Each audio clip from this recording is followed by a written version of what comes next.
بقاله سنه ما خدش ولا جنيه الاتحاد، وكان مصروف له 16000 جنيه، خصموا منه 14800. ملخص قصة اللاعب البطل أحمد بغدودة، أو زي ما بيقولوا عليه بطل مصر الهارب.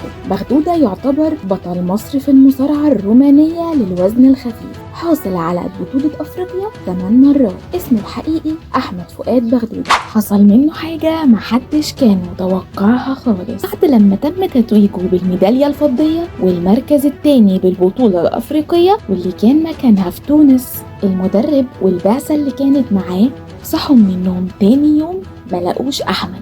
لقوا كل حاجته موجودة في أوضته زي ما هي، بس أحمد والباسبور بتاعه اختفوا. طب راح فين يا جماعة؟ اتخطف يعني ولا ايه؟ سكرتير اتحاد المصارعة قالك في مداخلة تلفزيونية مع برنامج حديث القاهرة إن اللاعب أحمد بغدودة هرب وسافر فرنسا في نفس يوم اختفائه، وده لأنه هو معاه تأشيرة سارية وشغالة واسمها شنجن لدول الاتحاد الأوروبي. طيب هو ليه عمل كده؟ تعال احكي لك على أحمد شوية. أحمد بقاله 12 سنة في الاتحاد، وكل اللي بياخده من الاتحاد 2200 جنيه في الشهر، واخر مكافأة اخدها كانت 16000 جنيه. وقبل ما تفرح كده وتقول طب ما هي فلوس كتير اهي وتتبسط، فهو للأسف اتخصم منه 14200 جنيه. طب ليه؟ بيقولك ضرايب ودمغة ومعرفش ايه كده.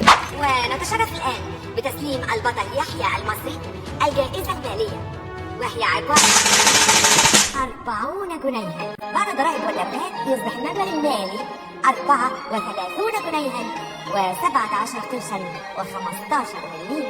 وحتى ال 2200 جنيه اللي بياخدهم من المشروع القومي لسه بدأ ياخدهم من يدوبك شهرين. ويقال انه كمان اتعرض لضغوط ومعاملة وحشة من الاتحاد وكمان من المدرب بتاعه، وكان بيلعب ورجله ورمة لحد ما هرب في البطولة اللي كانت في تونس وسافر على فرنسا اللي في الغالب هيروح ياخد جنسيتها ويلعب باسمها. الإعلام قرر يسأل حد من أهل أحمد، اللي سألوه كان والده، وده كان رده على الادعاءات اللي اتهموه بيها. انا والله انا ما عنديش مبرر باللي حصل، داخل ارد بس على حاجتين. الاستاذ السكرتير العام بتاع الاتحاد المصري للمصارعه بيقول ان احمد فؤاد بغدودة ياخد 7000 جنيه. يا فندم والله ان ابني ما شاف اكتر من 2200 جنيه بياخدهم من المشروع القومي وبقاله شهرين اتنين.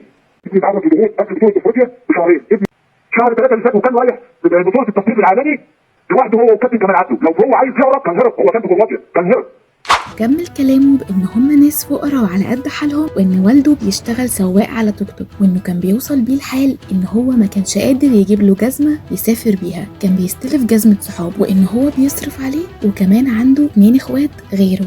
ودافع عن ابنه وقال ان ابنه جاب لمصر بطوله 8 مرات، وقال انا كنت بحوش من قوتي وقوت عيالي عشان اصرف عليه، وعمل بطل يشيل اسم مصر، فما ينفعش دلوقتي يرجعوا يقولوا عليه ان هو هربان. انا ابني بطل وانا غلبان وعلى قد حاجه. وكان رد مصلحه الضرائب بيقولوا ان بغدودة بياخد 3000 جنيه شهريا من الاتحاد، وكان المستحق ليه 18000 جنيه مرتب 6 شهور، اتخصم منه 10% ضريبه كسب عمل و3% رسوم تنمية طبقا للوائح والقوانين بتاعت الدولة. وبغدودة كان عليه ليهم فلوس حوالي 13680 جنيه رسوم انتقاله من مركز شباب بيلا بعد الانضمام للمشروع القومي للموهبة، وهم عشان يقفوا جنبه عشان عارفين ظروفه صبروا عليه في الفلوس لحد ما قبض. تضامنا مع المشكلة دي نجيب ساويرس بيوجه رسالة لبغدودة وبيقول له ارجع وانا هصلح كل اللي ضايقك.